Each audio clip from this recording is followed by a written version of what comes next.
And we're live. Hello, and welcome to Virtual Comic-Con.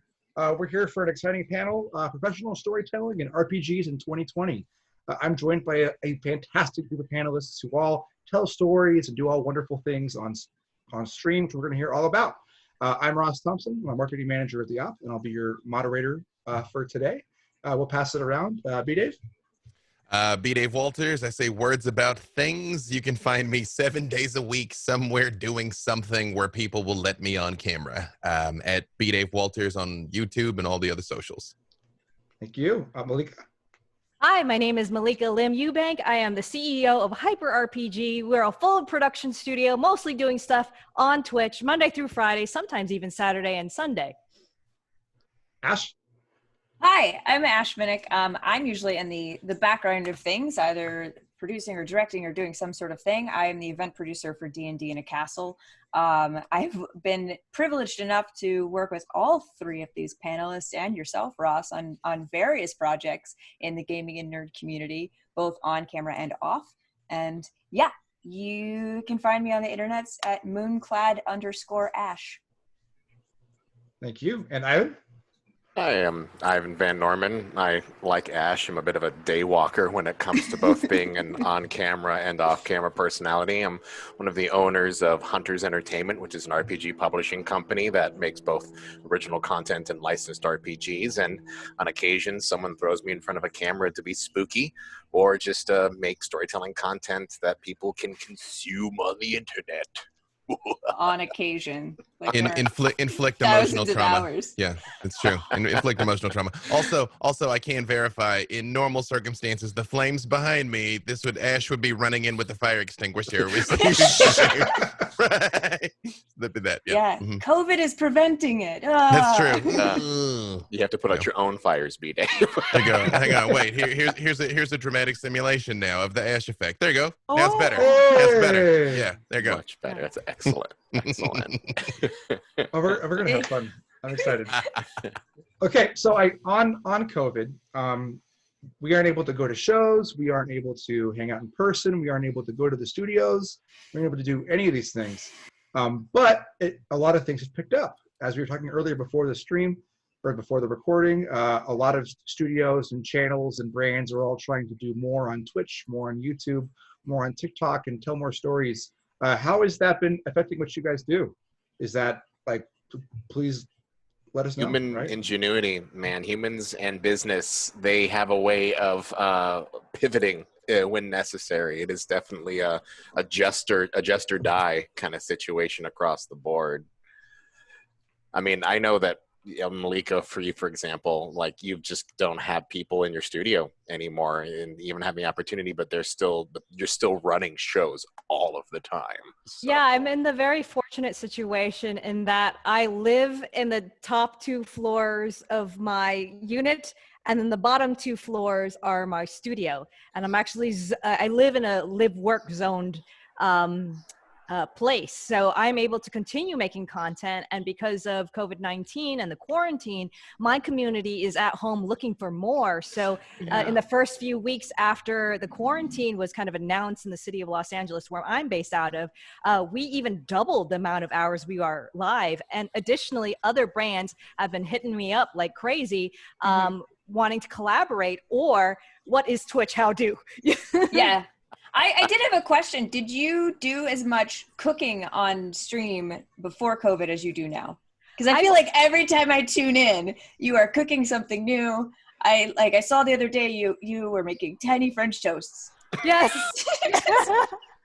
Just because. And there was like 200 people watching you making tiny French toasts. I've always had a huge passion for food, and I've used food as a vehicle for storytelling lately. My father was an executive chef. His father was a cook. And, I've always dreamed of being able to show some of my own culture through food besides just pad thai. So I've used this opportunity to share my culture, tell stories with food kind of in the background. And because, there's a national shortage of yeast and bread, and people are realizing like, hey, I have to cook at home now and I need to save money or whatever. It's been a kind of wonderful time as a foodie. Yeah. Yeah, I absolutely, let me just say outright, I don't mean to make light of the significant trials and struggles a lot of people are going through in a lot of industries. And yes, the whole world is on fire, not to make light of that. That's why I had it in the background. But for me as a storyteller and digital content creator, the time has been almost painless. I was already ahead of the lockdown, was already in a stage of like ramping up production and, from planning some studio upgrades and things. And it all kind of hit at a nice time for us in that a lot of the shows we'd done, we were nearing the season finales. We were able to be like, hey, look, you're home, you're looking for something, you can't watch Friends a ninth time. Maybe take a look at some of this stuff. And it took off, and it was provided a lot of opportunities to create a lot more content, and quite frankly, on larger platforms than probably would have been able to happen otherwise. And interactive content is even more engaging than it is just like static content, because like you said, static content, Friends, dynamic content, interactive, watching people make mini toast. That's just it. Even though we're looking through screens to people, it still feels like there's a real life person doing a thing that I can interact with. And that's it's so funny because and I've said this in another panel before, but we all in the board game industry knew that there was a possibility that the bubble was going to pop at some point. And I'm not saying the bubble has popped, in fact, far from it. What happened is COVID-19 almost created a demand again for interactivity and wanting to be close. In fact, if anything, it postponed any bubble popping in the interactive storytelling, board gaming, role-playing game space. And it kind of gave us a lot more time, because our digital sales on the publishing side, I mean, we already had strong digital sales, but they're even better than they've ever been, which is insane. But that's what it is. Even people who are trying to play role-playing games and having to do it online, they're finding ways to do it.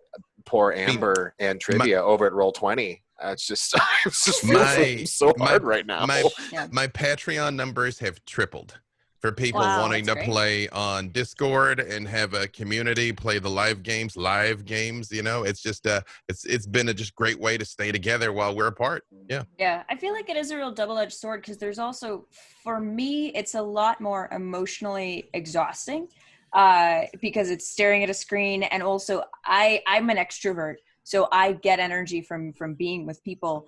And so when I'm, generally going to the studio, and even though you're playing the game for 3 hours, you're with people, and you're leaving your house and you're going out and doing things. And now I just sort of wake up and go to my computer, and then at 10 p.m. I'm like, oh God, or sometimes later. But on the other side of that, there's a lot more stuff you can do that you wouldn't have been able to do in the studio. You can have guests that normally you wouldn't be able to get because everyone's online. I've been a guest on a D&D show in Ireland for the past couple of weeks, and I would never be able to do that because it was all in-house. And I did a mini campaign, a Hillfolk campaign in Demian's Gate, and because we were doing it over Zoom, we used like the Zoom backgrounds, and I used Snap Camera, so I changed my face for every character I was playing.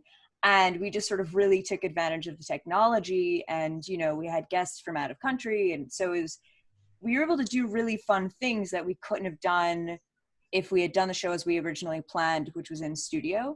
But I do feel like, just for me emotionally, that's the hardest thing, is that there's a lot going on right now, and gaming is a great escape, but it's kind of like, at the end of the day, I just go sit on my couch and stare because it's a lot of computer time. It's interesting that you say that, because in some ways I feel the opposite, in that I really need human connection. I really miss my parents, my family, my siblings, my best friends in other cities. And so, we talk about the community and that they need more content to watch, or they're looking for something to do. I need that as well, because I need a sense of closeness with other human beings, even if it's just a username in the Twitch chat room, because that can be very powerful. Yeah, it's true, because Ash and I are the same. It's that I am at my happiest at that moment at Comic-Con, when you come out of the convention center and there's just people as far as you can see in all directions. Like, that's like Dragon Ball for me. Like, I'm like, but it's weird though. But this even this has still been fulfilling that for me. I don't know, because I'm fairly verbal, so I don't know. Even just the fact that we're still talking to each other is kind of scratching that itch. I think if I wasn't exposed to so many people with the games and the streams, I would be going very insane. But you are right, though, that it is very hard fun. I think people underestimate how mentally taxing it is. And if I could give a little anecdote for those of you that go back with us back to Where Life Frontier show Ivan and I did together. We shot that entire thing, both seasons. We shot in 4 days. 4 days for season 1, 4 days for season 2. So when we look all haggard and beat to hell at the end of the apocalypse, it's because we are. Like, you don't know how tough it is. It's a lot. You have to stretch those. You have to stretch those brain muscles all of the time. And when you are put into a position like what you're saying, and Ash, trust me, like, you're not alone. I feel it too. But when you're just there all the time and you're grinding through it and you're stretching those muscles, like even at a con, you know, it's lovely, and I feel it too, like that empowering sensation of, oh, there's all these people and all these things are happening. But even a con, I can go walk away, sit down for 5-10 minutes, eat a slice of pizza, and I'm like, all right, let's do this. Let's get back into it, you know. But in some ways, when you're doing these calls and when you're running these games, it's like you're there, and then you are there, and then it doesn't end.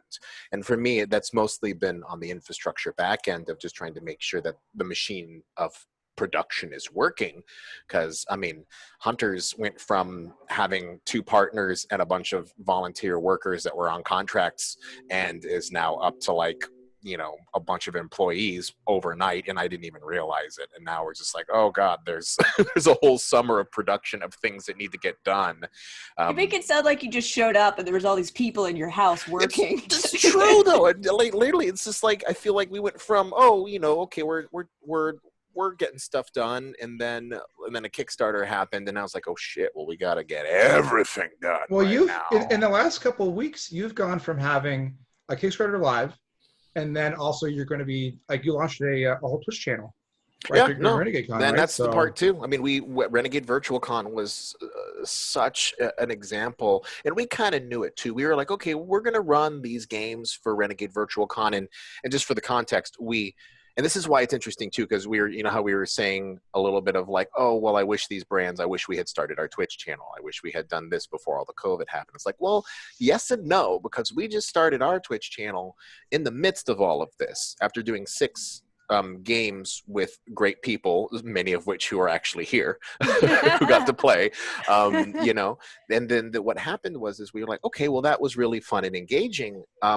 What does this look like for 6 months for us? And so we sat and we are looking at that. And this is I guess official as of now, but we are going to launch our Hunters Entertainment Twitch channel in an official capacity starting mid-July, and we're going to try to do our best to try to at least do the standard, like 2 days of programming a week through an entire month going into it. And yeah, we're ready. There's no reason not to.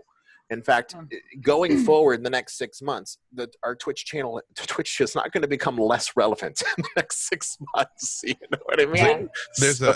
There's a saying in the martial arts: is the best time to start jujitsu is 10 years ago. The second best time is today. So if you're thinking about it, do it. Yeah. Yeah. Yeah. And it's like anything else, like people who are able to adapt and pivot, you know, adversity. What is the phrase? Adversity creates something. Good things. Oh, this is so embarrassing. Word good. Word good. But yeah, like things change, and when people can adapt and change with it, like that's the way to go. And our economy is always changing, you know, even when moving away from like fossil fuels to something else, the ability to adapt, as opposed to like some people like to dig down and be like, this is how I've always done it. This is what we should do. And that's not how to be successful. You have to adapt and pivot.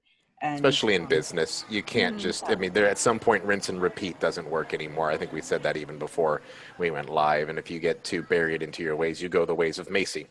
Yeah. You know? But I think everybody, especially on this panel, are all creative. And I don't know if you guys feel this. I get bored. You know, I just get bored. You know, first I made French toast, then I'm like, let's make tiny French toast. You know, like you just gotta keep moving. And then our audiences and our communities also get bored too. So, you know, just stay forward facing. Yeah. Man, I wish I was bored. True. I wish there's some ways I will say I'm never bored. I feel like, I remember as a child, I got bored. And when kids say I'm bored, I'm like, oh, I wish. But I will say there are times I don't feel creatively fulfilled, which I think might be more what you're saying, Malika, where it's like, you're working, but like maybe you're not necessarily having fun with all the things you're doing. And so you need to do something that really engages you more creatively. I think I feel the most comfortable if I feel like myself and my team are at the cutting edge, and that edge is always moving, right? Yeah. And if we don't feel like a proximity to that, we feel like, hey, step it up. Yeah, if you're not in the early adopters, you always need to be in the early adopters. Yeah. You can never be in the what is it, the early majority, or the early majority. So it's something I usually say in the panels like this is, on the short end 10, definitely 20 years ago, maybe 150 people controlled all of entertainment. And if you didn't get a rub from one of those people, you weren't going to be an actor, or you weren't going to be on TV, or you weren't going to get a record deal. You just weren't.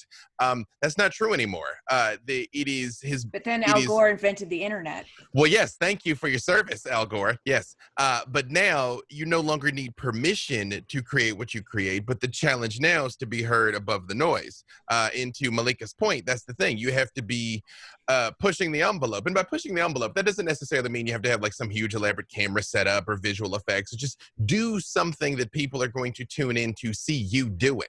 And that's the challenge. You hear people saying it's like, well, board game streams are overrated, or zombies have been overdone. Or so many things I've done, I've been told wouldn't work. And I'm like, cool.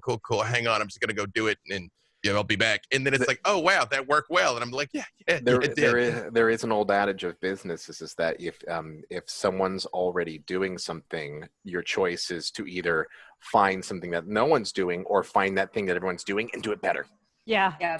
And just go to the next one, because guess what? Zombies were overrated, but then 28 Days Later came out, and then there was a whole resurgence, and all it's going to take is just another person to go out there and just re-identify. That's why they say reimagine or re-inspire things all the time. It's just a part of the cycles of life that we go through. And interactivity, we're at that stage where we're making content because people want to. They don't want to just be hand-fed entertainment anymore. They want to feel like they're a part of it. They want to feel like it's customized to them, because as there are more and more noise, we get more and more specialized. We're good. So it's funny because I kind of have a question that kind of is on this, right? So where do you guys feel the RPGs and storytelling is headed, right? Because like as we're talking about being at the forefront of these things and not being part of the majority. Like as Ash was saying, like playing around with Zoom in different countries and having little face filters and not getting bored, and now trying to like along with everything Ivan's doing with coming out with a new channel and having games that are supporting that channel. Like where is this going forward? Where are we going to be come January, right? I think to Ivan's point, it's definitely the more and more people you get into RPGs, the more and more niche they get, because for every RPG you want to make, there is an audience now, and there's a way to connect with them. And obviously D&D is still a sort of a monster in the space, and most people who aren't familiar with RPGs aren't even aware like D&D is an RPG. Are they the same thing? I have that conversation a lot with folks. But there's so many other amazing RPGs coming out, and so many different types of RPGs, and running the gamut from just like the one-page RPG, which is great, to very, very crunchy things, to just story-based, and there's something for everyone. And I think it's really amazing not only how the space is developing, but also how the people who are in the space is developing, and how we're getting more diverse voices and we're getting more diverse stories. And it's the same thing with the content creation that B-Day was talking about, where as it becomes more accessible, you have more of those voices making stuff. And Drive-Thru RPG has been a great method for that, where just somebody who has an idea at home on their computer can just write a campaign and put it on the internet. And so that's what excites me most, is just seeing all those different stories Granted, I will never be able to play all of the RPGs in the world, and that upsets me because there's always more RPGs to play and try out. But yeah. Yeah, I think we're going to see the birth of a lot of quarantine babies, both literally and figuratively. I think by January, we're going to be seeing some dope stuff that people are whittling away at. I'm working on one right now. I'm literally working on. I'm working on a game right now that literally is best played in Zoom using technology and GChats and GDocs specifically. Like everything that uses a cloud server. It's just as long as it's free and you can sign up with an email. That's the goal of the game, to use it. And that Kickstarter launches on. Yeah, right. Well, we got lucky. About a year ago, December-ish. I got a pitch for a game that's just finishing Kickstarter right now. That's solely used with your phone. It's just communicated over text message. And we had this was again back in December, where we didn't even know COVID-19 was a thing, or at least everything. It was just whispers in the night. And then we pushed that game up the pipeline to get it in there, because now, if you can play a game that literally an RPG that you can communicate over your phone, like there's so many people who are in that space now where they're just ready to play that kind of a game. Something Ross and I were talking about right before we went live is that this stuff is not going to go away now. I mean, before, heads and boxes was kind of unilaterally looked down on for a lot of reasons. A lot of people didn't necessarily have good equipment or didn't have technology or didn't understand. Well, we've all adapted now. So even when all the studios reopen and we can be around the table again, which is beautiful, a lot of people still aren't going to, especially some of these groups that have been formed that are all over the country or all over the world. Those casts have adapted, those audiences have adapted, and so that is going to level out a lot more, and you're going to see more and more of this type of thing too. Yeah. I think at Hyper, if you just talk about RPGs in general and RPGs on like live streams, Hyper, we take a very specific approach to what we do, in that we are not sharing a moment gaming with you necessarily, or necessarily teaching you how to play the game or showing a good representation of the game. We think that there are other companies and channels that do that way better, the actual creator of the game, showing people what their game is all about. For us, we take kind of an entertainment and storytelling first approach. So we realize we are creating a show. And so that affects the players. All the players at the table are also improvisers and actors, and they know it's not about winning or necessarily slaying the dragon. It's about what kind of storytelling moments can come out of dramatic tension and overcoming challenges. So for us, I think we're just going to be doubling down on how can we use the gaming format and the surprise of gaming and the relatability of being an RPG table to create better and a unique type of entertainment. And additionally, we're really continuing to focus on interactivity and allowing the story to help build the world with us as we adventure. Yeah. By the way, for the record, the rule that you're talking about, story first, interactivity first, don't worry about if you're misrepresenting the game or not, just create a good one. That's just a good rule in general to live by when it comes to creating content. I can't even tell you the stories when I used to produce where people were so focused on getting the rules right that it turned off the players, and as a result, it turned off the audience, and it's not what you want. This isn't a fashion show. Ash and I, I'm just going to say real quick, Ash and I did a stream for Battle Lords of the 23rd Century where we got it fresh off a Kickstarter, and they were literally sending us rules updates while we were filming the show. In the beginning of every episode, I was like, hey, look, this game is new. I haven't run it. I might mess it up. I might say something completely different next episode than I'm about to say right now. Let's go. And the audience accepts it. That was a situation, though, where we were, doing that specifically to show off the game. And so a lot of the decisions we made about the types of characters we were playing and the situations they were in was because they wanted to show off certain aspects. And so luckily, I love everyone in that group, and we were really able to find the story in that and make it really fun. But that is a difficult balance when you are doing a stream specifically for that. And if I'm choosing a game and doing it on my own, I generally have that like disclaimer where I'm like, hey guys, this is a show. We're doing this game, but maybe you might not play it like this at home. Right. That's okay. Like at home as a gamer, I love the shopping episode. As a viewer, not so much. You know what I mean? It's those types of differences. That's the difference between playing on stream and playing at home. And where I get worried sometimes is when viewers are like, "Oh, this is the way I want to GM a game at home," and I'm like, "No, no, no, no, no. The way you should GM a game at home is to listen to your players and facilitate the fun." Yeah. Oh man, these are all good chats, because it's funny, because like coming from the board game space, for me, like it's so meticulous. The community needs the rules right, and everyone's like, we're looking for this thing, and if you're not, you're gonna in the comments it's gonna be, well, they got that rule wrong, and so it's.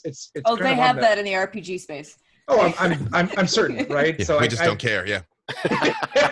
Or, the other part is just looking at it from a brand's end. If the publisher does it wrong, it's like, we do it because we want to show you the rules, but also, come on, I mean, we're gonna show you the game. Like, that's it. Like, don't worry about it. It's gonna be fine. And that's the whole thing. As long as you're having fun, at the end of the day, that's what it's about, right? And so it's kind of knowing what you're going to be on stream. And so it's good that, like, as we're going forward and there's more games that are going to be on Twitch, I think as more publishers are looking to Twitch too, right? Because right now it's mainly been a lot of content creators that are doing things, and like Wizards is obviously, heavy in that, and Roll20, and then we've got a lot of things to drive through in DM's Guild. But they're, on the grand scheme of things, like Modifius had some of their stuff going on with GNS, but there haven't really been a lot of the bigger game publishers that have been using Twitch more. And I think COVID really kind of elevated. We've seen a lot of, they just kind of like preach about board game stuff, but there's been a way more people looking to this space with better equipment. Yeah. And so you gotta now force your hand. You got to force your hand, right? And so it's telling those, how are you telling those stories? Sure, we're going to play Munchkin right now, but if we get some rules wrong, it's okay, because we wanted to have a fun moment, right? You know what I think January is going to look like, Ross, is in January, we're going to see the people that are going to be able to stick around and actually do this well, because there's a glut of content right now because everyone's on it, but not everyone's good at it. They're just trying it out and doing it. And there are some companies that are just streaming things just to stream things. And I think in January, you're going to really see the people that have been able to create really good content that is good regardless of the fact that it's streaming. It's not just stuff they're putting out, it's quality stuff. And I think we're going to have some really, really interesting technological breakthroughs and really interesting ways of using Zoom and Twitch and all of that. I'm excited. There's also a world in which we could find a hybrid as well too, where we might see one or two people in a studio together, but they're still connecting with the tiny boxes, right? And they're going to find ways to be able to get that little bit of column A, a little bit of column B back, and make that chocolate and peanut butter start mixing again. I look forward to going back to the studio we built back at the office. Oh no! I know. I hate to say that, but like I love being here, but like we had just finished making this really nice studio with a big table and all of that. So like if I can go in and then just do it there, we go in for the filming and then go home, and then we have tiny boxes. For me, that would be really nice, So along with that, as we're talking about how we can support more, how does everyone here feel? Like, how can the industry do more to support more streamers, more content creators, more personalities? What can the industry do to support and be a part of that?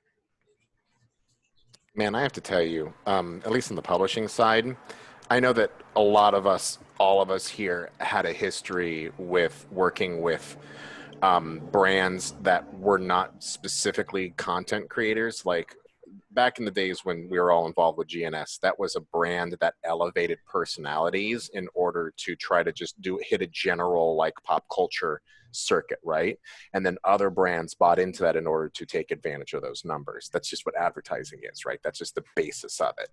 I think if people want to start supporting other streamers, then companies should be championing personalities and making them their own in order to say, no, this isn't just the face of, Modifius or Hunter's Entertainment. This is someone who we think is amazing, and we're going to put them on the pedestal, and we're going to showcase them. And that they happen to play our products because that's how we have to validate it, because that's how marketing money is supposed to be spent, then great, But no one's doing, like, very few people are doing that. And I'd like to see companies start to champion specific personalities more.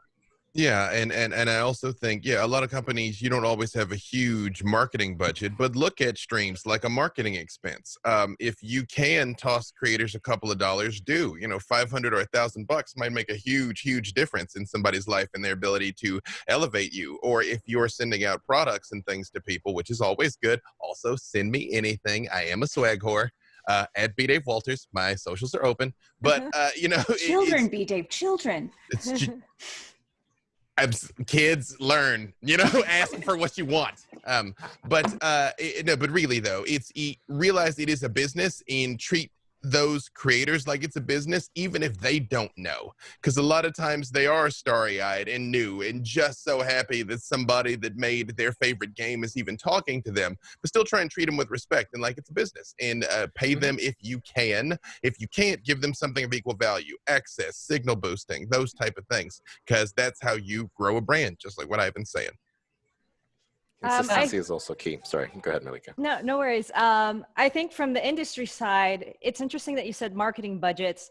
I've been trying to talk to other brands, if I can get a hold of the right people at the brand, to stop thinking about partnering with content creators on Twitch in a marketing way, and instead think of it as a content development way, right? So I think probably like my most famous personal example is when I worked with the Power Rangers franchise, and it was more than just promoting the Power Rangers brand. We created a whole new Ranger team, which went on to live in the comic books, the mobile game, the board game, the video games.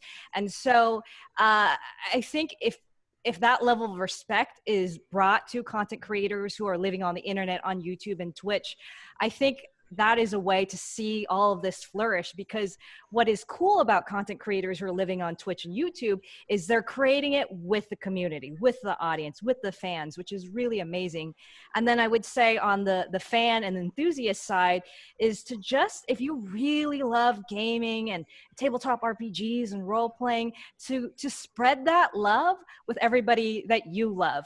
I'll always remember the first time I tried to play D&D, I had an awful time and I felt like I couldn't remember all the rules, and I'll never forget that. And I never want to create that kind of experience for a newcomer to this world, because it can be very overwhelming. There's numbers, there's crunchiness, there's all those kinds of things. I don't have a miniature. Do I have to have a grid on my table? All those things.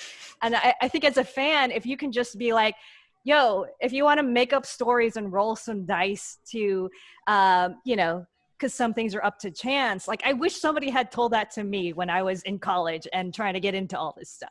It's like you said, this content is a double-edged sword, because Right. it both inspires, but it also subconsciously sets bars that people don't need to be bringing into their real life games.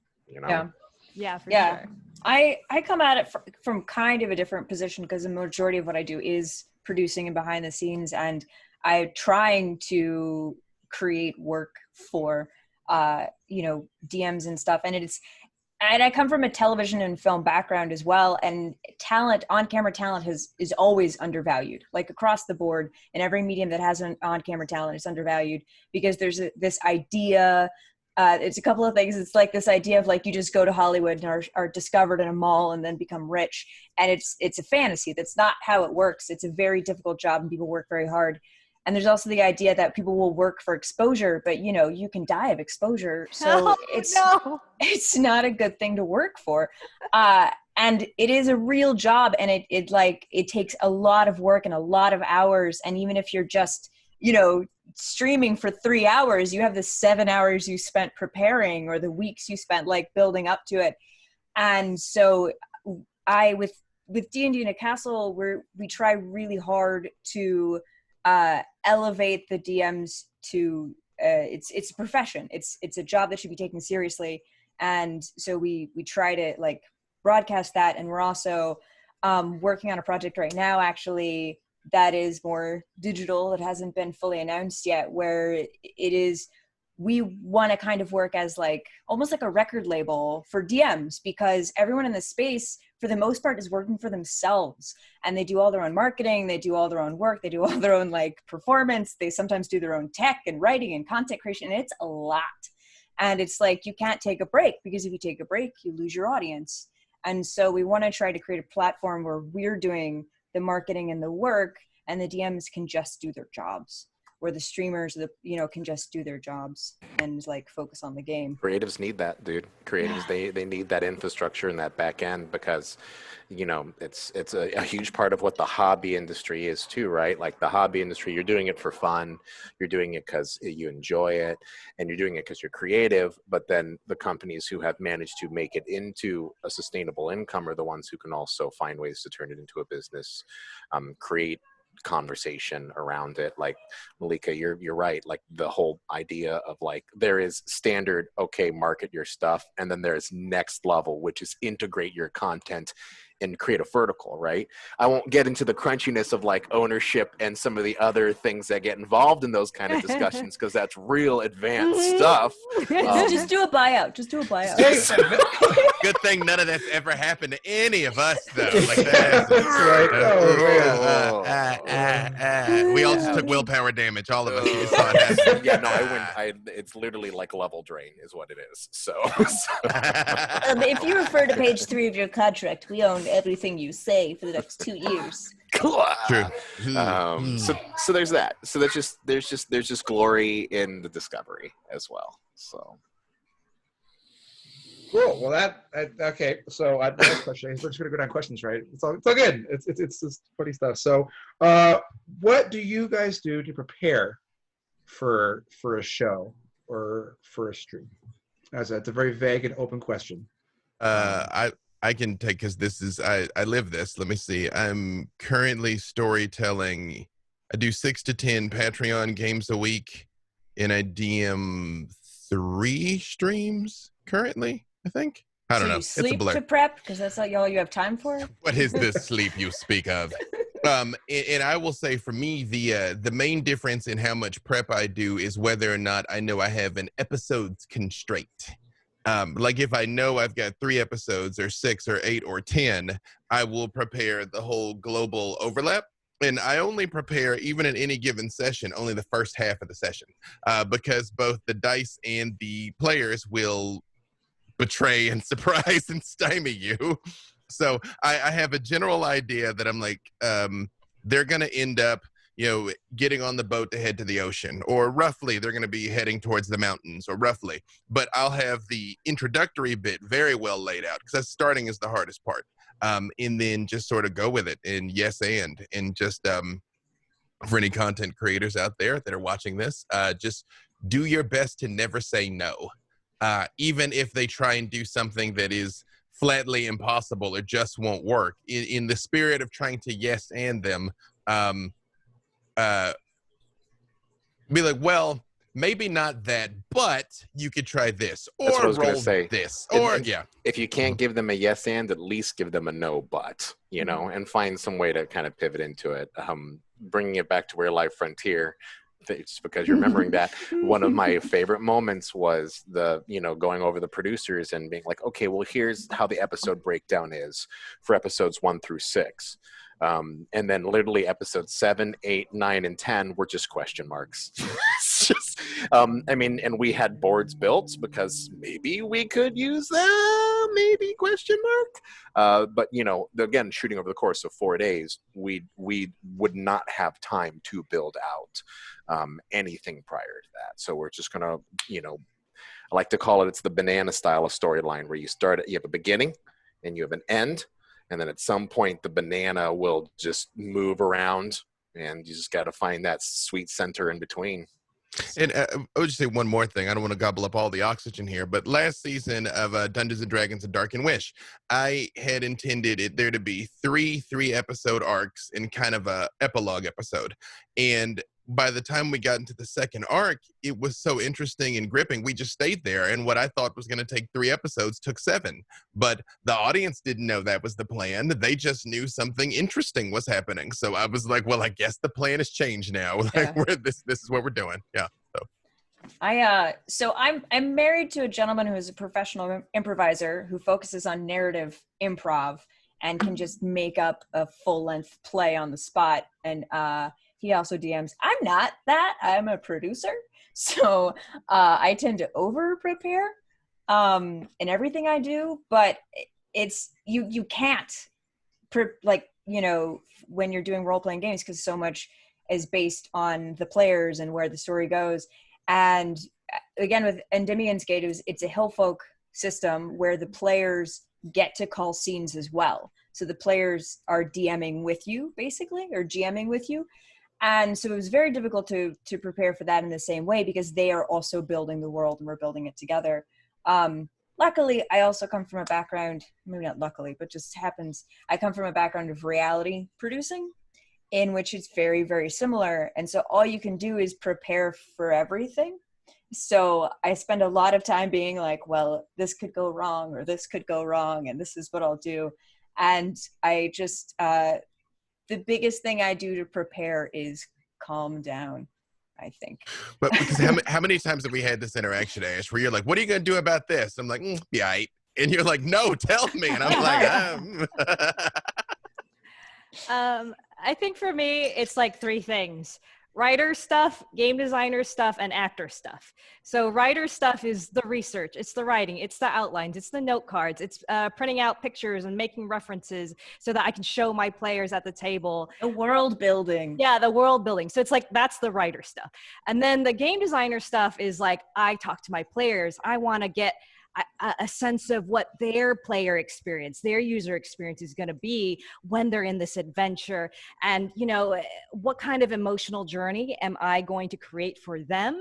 And, you know, what kind of game mechanics can I put either from the system or my own things that I invent to give the players that kind of emotional experience? And because I also stream on Twitch, to give the audience that emotional experience. And then there's the actor stuff, like saying things in funny words while I'm taking a shower before I'm going to go live, right? So, or like Alexander technique, relaxing before I go on camera. I've even done like some improv classes, some voice acting classes. And my new thing now is I've been trying to dig into my own like heritage and history. And I've been watching old traditional oral storytelling from different cultures like Rakugo and Pushin, because oral storytelling is ancient, thousands of years old, and there are certain public speaking techniques, ways that you hold your body, how you use your words that can really capture the audience that's watching through Twitch and also your players at the table. So it's a mix of those three things. Dude, Malika, I have to tell you, you're the first person I've heard to get into that, because it's like that whole folk storytelling. I grew up in Eugene, Oregon, and they've had this thing called the Oregon Country Fair, and every from age 6 all the way up until I left that place forever, it was always like a guy in a yurt telling a story.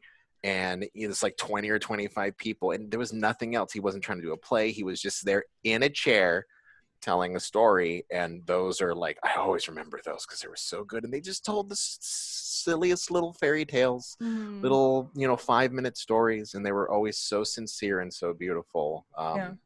So yeah, watch the old masters. Yes. And just practice, like I think that's the best way to prepare, is just practice, even if it's at home games, because for me, that's what I have to do over and over so that I'm just comfortable knowing that it's going to be fine, because I don't come from an improv background. I've had to learn how to improvise. I was forged in the fire of convention play. You adopted convention play. I was born in it. But if I can make 2 points to add to what both of you or all of you are saying, is I would say for people that are watching this, for the most part, who we all are, because we've gotten to do really dope stuff. And a lot of that was luck and chance and blessings and being in the right place at the right time. We rolled some crits, that's true. But we were rolling with advantage because we all work really hard at it. If you hear the things we're telling you we do that you never see, all the behind the scenes stuff. So like Abraham Lincoln said, and I'm slightly paraphrasing, I will prepare myself continuously and one day my chance will come. So always be working at honing your craft. Yep. The second thing, sorry, and then I'm going to be quiet. Go, please. You're good. Yes. Get into it. Since I'm a storytelling fiend, storytelling is what makes us human. The fact that we can sit around the campfire and exchange data in a meaningful, lasting way is the one thing that we can do that other animals don't do. And who knows, crows kind of transmit the information too. And we don't know what dolphins are discussing. But so far as we know, that's the thing that makes us us. The fact that I can transmit to you something that happened to me on and you can relate to it and integrate that information and then act upon it, or at least have it now as a guidepost, is what's important. And that's why we play these games. That's why we do these things. That's why video games will never completely eradicate tabletop. And I love video games because that intricate immersion and the ability to be at cause in the narrative, to have what you do or don't do mean something and have an impact, is the most intoxicating thing in the world. And this concludes my TED Talk until I start talking again. I think that's also why theater will never be eradicated by films, is that there's something very different to watching a human go through a story live, you know, and in live theater, it doesn't change as much as it does in role-playing games, obviously, but in live theater, there are things that happen and things that change, and being there, it's like, oh, did you see that one with that one actor who did that thing and they messed up and then it changed the whole thing and it was awesome. And you can't do that with a film. It's the same film every time for every person. Static versus dynamic entertainment. So, comics and movies, you will always get the true rendition. It is rendered and it is presented to you as in a package. And theater and role-playing games are living, breathing things that to be Dave's point, we've been doing since time immemorial. And it is so definitively human to tell a story. So, yeah, and to your point too, I'm just going to say your Abraham Lincoln quote. I'm just going to say it a different way. Is like, there is no luck in the world. There is only opportunity and preparation, and you prepare yourself for the opportunity. And when it happens, you go for it. So, the season 1 of We're Alive, again, we keep going back. Ivan and I, we've all done so many things together, but We're Alive. No, that's the only show that anyone ever did. It was such a thing, y'all. Watch it on YouTube. But just the way the season finale of season 1 ended, which I will not ruin it for you, but it is essentially a hole-in-one being captured on film. Like a hole-in-one if the hole was hitting the off switch on a nuclear bomb that was about to kill everyone. But it was just this bizarre conglomeration of fate and chance that just paid off in the most magnificent way. And that is a feeling that this is the only medium that can provide for you, and by extension can only provide for the audience. And that's the power and the beauty of it. Yeah. I'm sure you've all had this moment as a DM or a GM where, you put something out towards the beginning of the campaign or whatever, you have no idea where it's going, it just kind of comes out, and in the back of your head, you're like, where's it going to go? And then the players answer it for you, and you're like, oh, that's perfect. Okay, I know where that's going now. And they do it in such a way that it makes it seem like you had it planned all along and you were this genius. And I love that. And that is something I love that you'll get in role playing that you won't get in most mediums, is everyone adds to the story, and the story that you tell is entirely changed based on who's at your table, and it's interactive storytelling. It's a thing. It's a beautiful thing. So for a last question here, are you playing in a home game? And if so or if not, what game are you looking forward to coming out in the next year or so? I'm aware of the question. You guys are all really busy, right? I do have a home game on D&D that I'm doing with some old college friends right now, and they're all very new to D&D. And this is actually something, I'm not trying to like toot my own horn or anything, but it's like, since they are all so new to D&D and I have played so much, I put some manacles or some weights on me. I decided to play a Kenku with no talking, only mimicry, only sounds. So I'm basically full police academy my character, and I do that to prevent any inadvertent spotlighting or me trying to accidentally guide them when I want them to figure it out for themselves, kind of a situation. It's funny you say. I just did a Roll in the Family, the Slumbering Forest on D&D Beyond, where we all played with our children, I did something very similar where I came up with the conceit that it's he's a turtle and he only speaks in 3 words or less, because it's like I was like, because I got to give him the space to do it.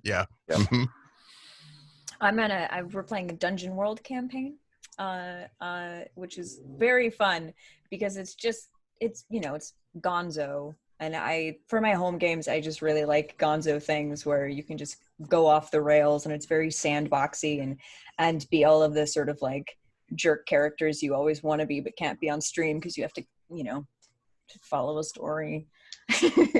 or do it. Yeah, that too.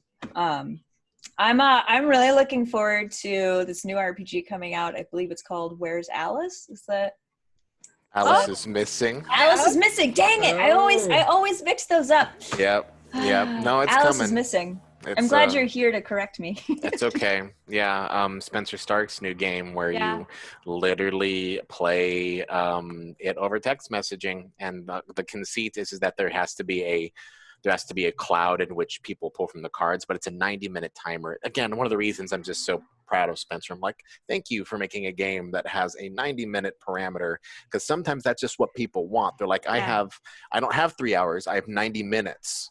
Let's do this. And as a parent, I appreciate someone who can put something in a bookend and say, we are going to end at this time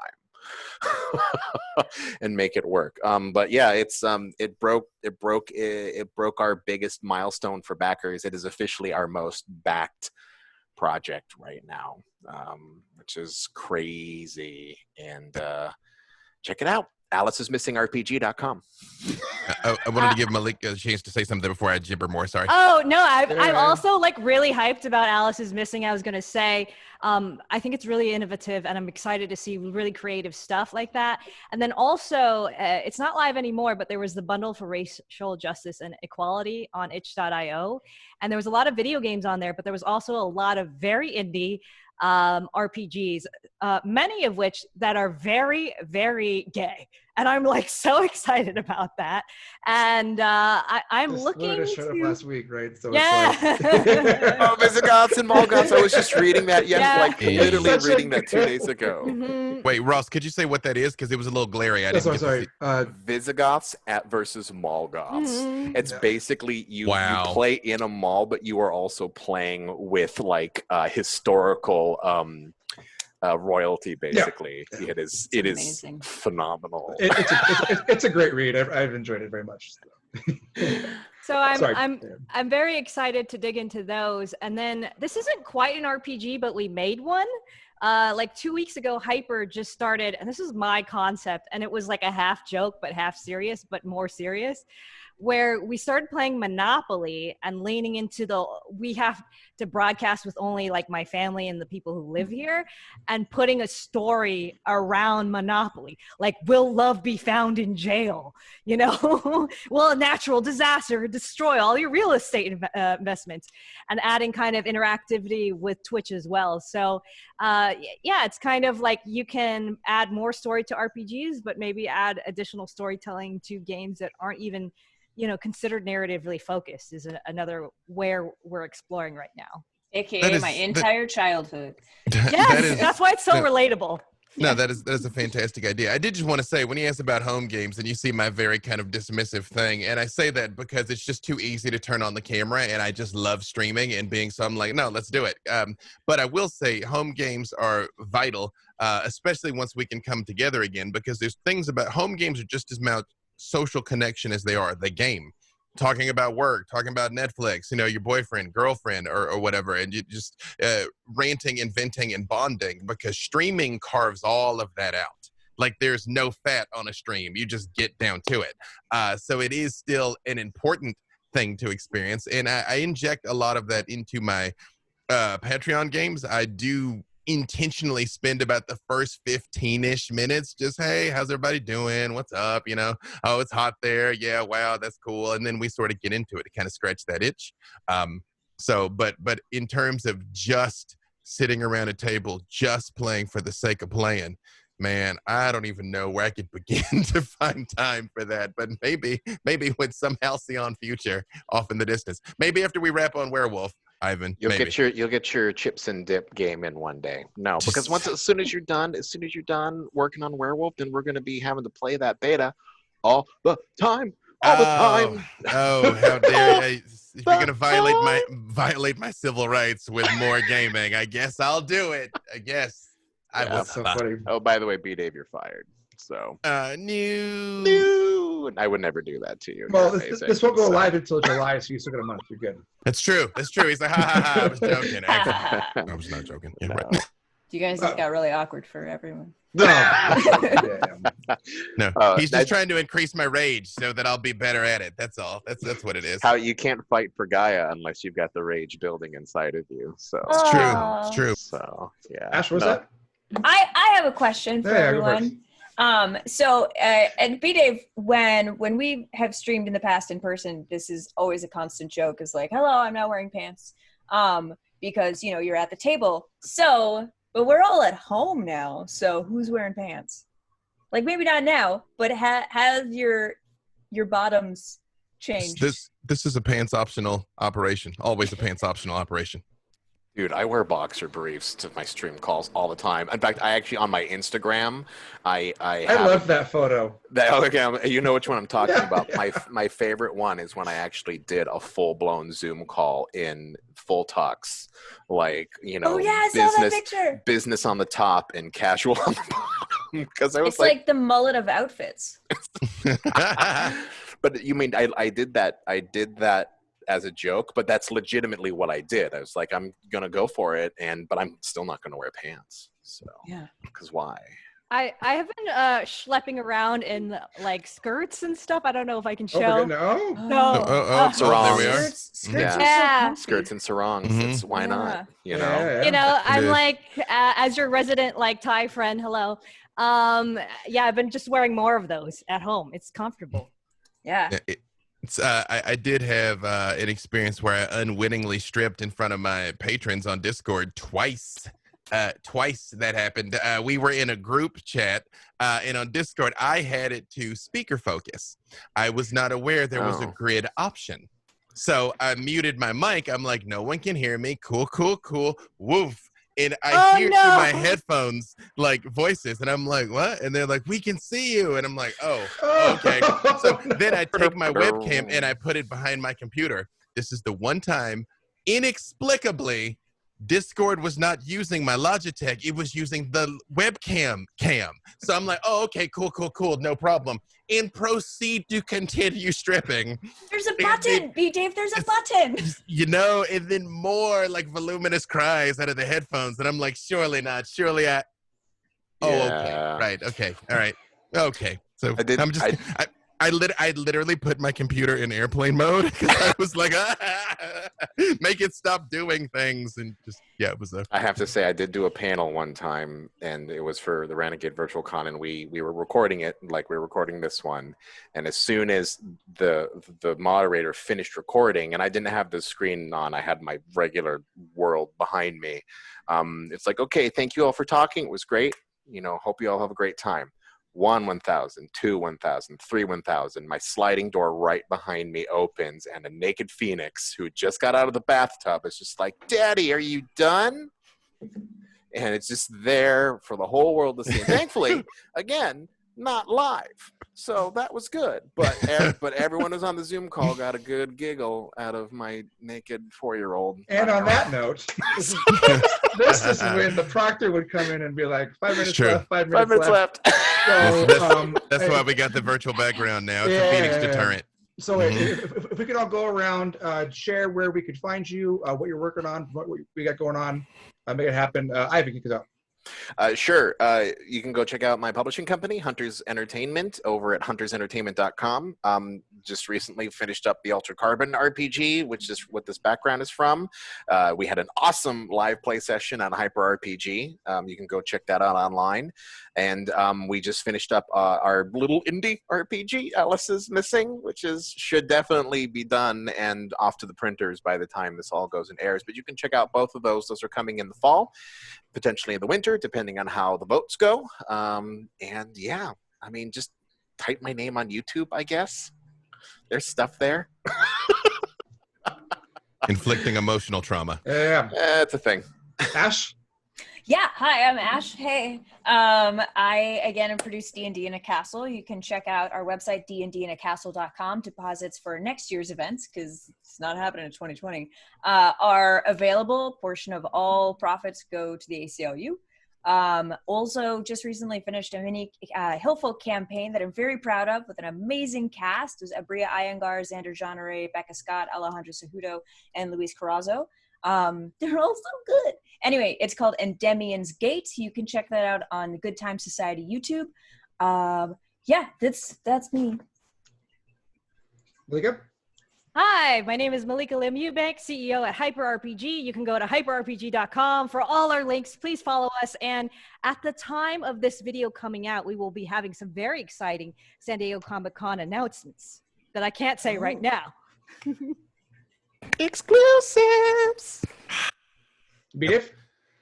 B. Walters, I say words about things. Been doing a lot more social awareness posts because, again, Black Lives Matters is still a thing. I realize it's July now, but I guarantee you the struggle's ongoing. Do not forget. They still matter. Turns out. It's weird. It's like, just because you Not quit just looking. a monthly occurrence. Yeah, we don't disappear. Yeah, exactly. Like, we're not like the silence. You're like, there they are. There was something. I don't know what it was, though.